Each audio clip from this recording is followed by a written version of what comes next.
Olá! Quer ficar por dentro do que acontece na região nordeste do país? Aqui no Trilha você pode conferir pautas, histórias e personalidades nordestinas contadas a partir das nossas diversas identidades. Eu sou a Helena Dias e está começando mais um programa. Vamos ver o que temos nesta edição?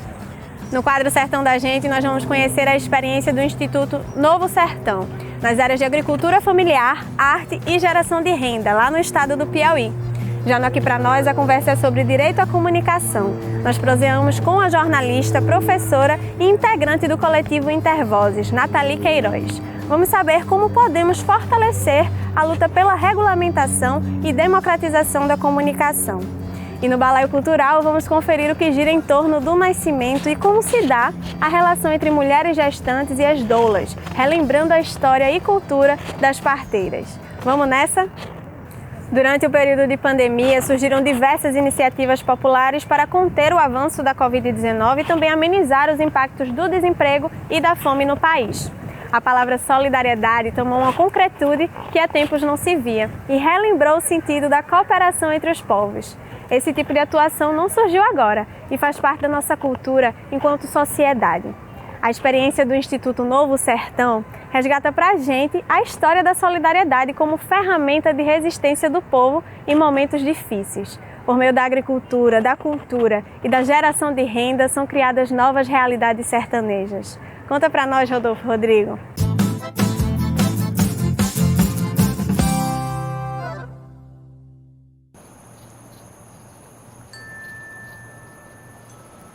O período da grande estiagem que atingiu o Piauí entre os anos de 2010 e 2015 foi histórico. E naquela época deixou nas famílias a incerteza de dias melhores. Devido principalmente a esses problemas hídricos, José Carlos e alguns amigos missionários iniciaram em 2012, em Betânia do Piauí, uma corrente de solidariedade que doou insumos e água às famílias afetadas. A ação se transformou e desde 2015 o Instituto Novo Sertão desenvolve projetos de educação, agricultura familiar, arte e geração de renda para as famílias do município. O foco do Instituto em todas as suas atividades, mesmo elas sendo de longo prazo ou curto prazo, essa ideia de o sertão poder ser transformado a partir do que ele tem de bom, né? E que as pessoas aqui não são miseráveis, não são pessoas que não sabem fazer nada, como algumas pessoas às vezes dizem preguiçosas, é extremamente ao contrário, são pessoas muito trabalhadoras, cheias de talentos, mas que muitas vezes não chega investimento ou não chega projetos de longo prazo para poder isso florescer. Um dos projetos desenvolvidos pelo Instituto é a Escola de Agricultura Familiar, que já capacitou cerca de 30 famílias no cultivo da terra e geração de renda. Só em 2021, as famílias produtoras colheram mais de 2.000 vegetais e legumes e tiveram uma renda extra de R$20 mil. Que o projeto, a proposta é, além de trabalhar com agroecologia, economia circular, é que as pessoas tenham mais recursos, consigam gerar uma renda a partir da sua própria terra. Quando olhei a terra dentro, uma fogueira de São João. E no Instituto também tem espaço para música. Maicon Mesquita é professor voluntário de música do coral e da banda sinfônica Novo Sertão, que conta com a participação de mais de 30 crianças e adolescentes. A gente vê o quanto o estudo musical ele pode transformar a vida de alguém, a vida do indivíduo, né? Porque ela não trabalha só o estudo musical. Olha que legal, a criança está aprendendo um instrumento, mas não, quando ela aprende um instrumento, ela está trabalhando toda a parte cognitiva, né? A parte emocional, ela está trabalhando com praticamente todas as áreas e todos os sentidos do corpo, né? Por todo esse trabalho, em 2021, o Instituto foi selecionado como uma das 100 melhores organizações não governamentais do país. Vem! A transformação do Novo Sertão! O prêmio é celebrado pelo Instituto Doar. Mesmo ganhador de prêmios, as atividades são garantidas pelas doações. Para entrar em contato e doar para esse projeto, basta acessar o site novosertão.org.br. E agora nós vamos conversar sobre direito à comunicação. Você sabia que ele está previsto na Constituição de 88? Pois é, mas na prática esse direito não tem sido garantido e um dos motivos é porque precisamos de uma regulamentação do Estado que democratize as concessões de transmissões de TVs e rádios, por exemplo. Essas concessões são permissões públicas que o Estado confere aos veículos de comunicação para que possam transmitir seus conteúdos e programações. O problema é que 50% dessas permissões estão concentradas nas mãos de 5 poderosas famílias do país. Famílias ricas, na maioria das vezes ligadas ao agronegócio e aos setores religiosos e conservadores da sociedade. Para entender um pouco mais sobre o assunto, a gente vai prosear com a jornalista Nathalie Queiroz, do coletivo Brasil de Comunicação Social, o Intervozes. Confira!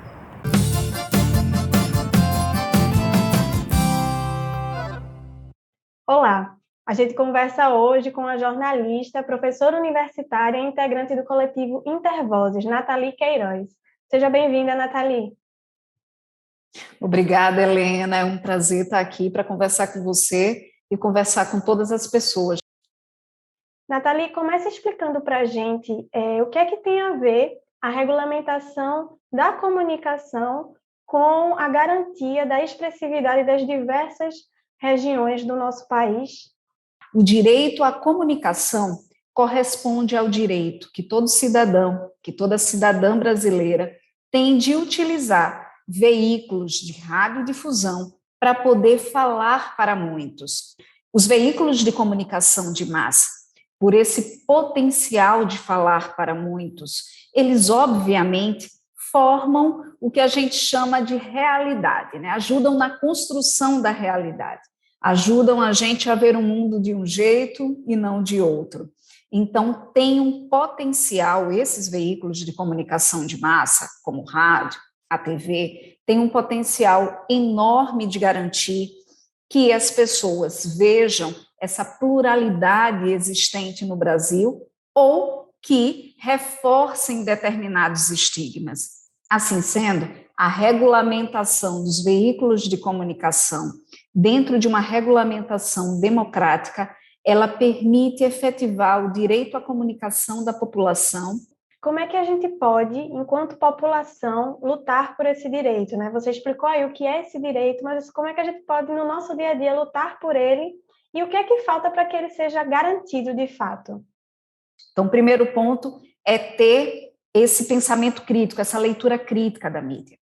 O segundo é, sempre que possível, se aproximar dos movimentos sociais que estão nos seus territórios e que incorporam essa pauta, né, do direito humano à comunicação.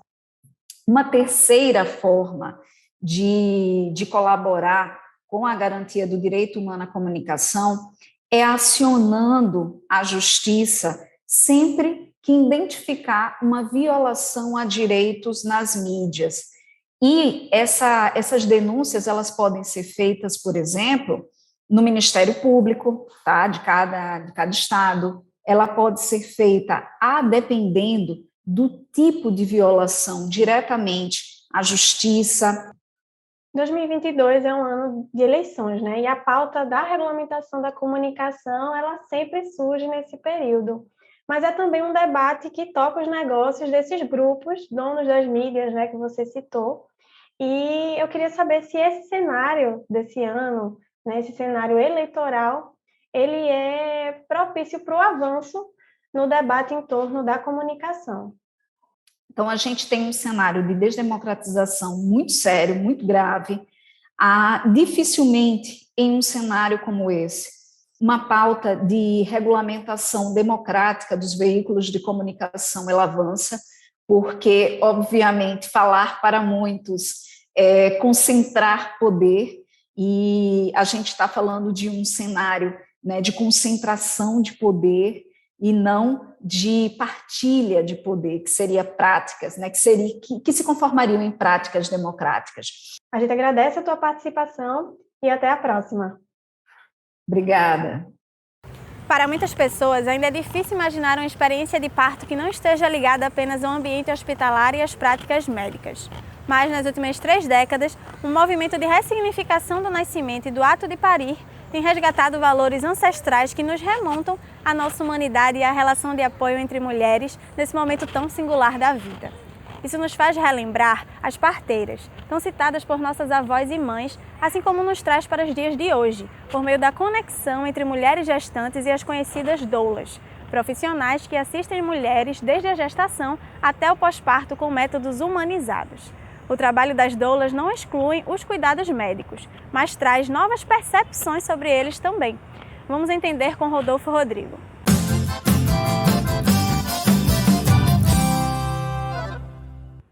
O parto é um momento inesquecível para as pessoas que gestam, mas também é muito desafiador. Antes da criação de maternidades no Brasil, no século XX, os partos sempre foram realizados em casa por parteiras. Quando passou para um ambiente hospitalar, vieram vários formatos do que hoje é conhecido como violência obstétrica. Em 2014, a Organização Mundial da Saúde declarou que muitas mulheres sofrem tratamento desrespeitoso e abusivo durante o parto em instalações de saúde em todo o mundo. Devido a isso, algumas mães recorrem ao parto humanizado, um modelo de assistência que usa evidências científicas como pilar garantindo à pessoa gestante informações e escolhas. Desde 2003 surgiu a figura das doulas, que ajudam as gestantes a realizar um parto de forma humanizada a partir de cuidados e sem violência. É importantíssimo você ajudar seu neném nascer, tá? O médico vai estar lá só para te auxiliar. Quem põe o neném no mundo, quem traz a vida é você. Combinado? Segundo uma pesquisa realizada em 2017 pela Fundação Oswaldo Cruz, a Fiocruz, as mulheres negras têm menos orientação sobre o início do trabalho de parto e possíveis complicações na gravidez, o que faz delas maior alvo de violência.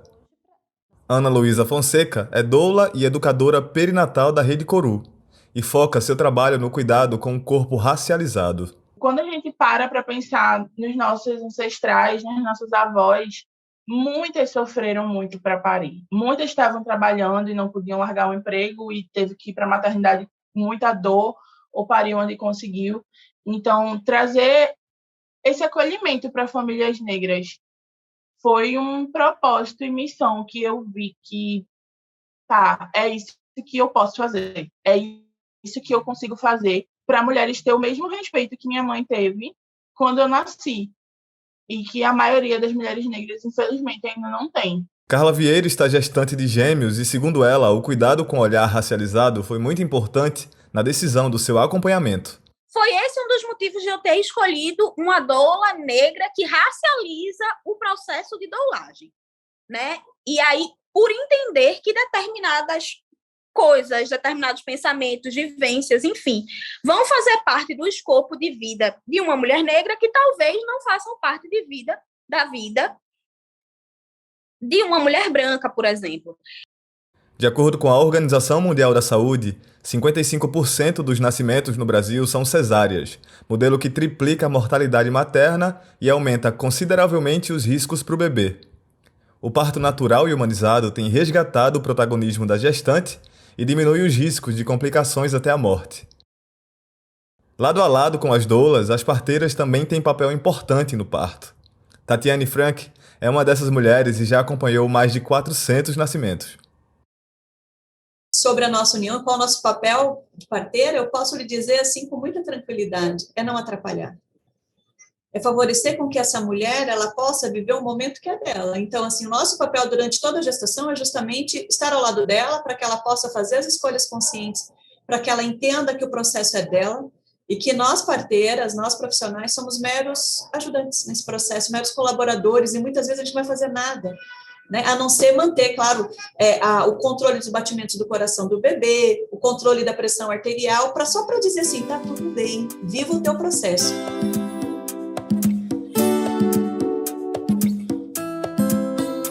E são nesses novos formatos e debates que as pessoas gestantes conseguem ter acesso ao direito de parir, com menos intervenção e violência, e muito mais saúde.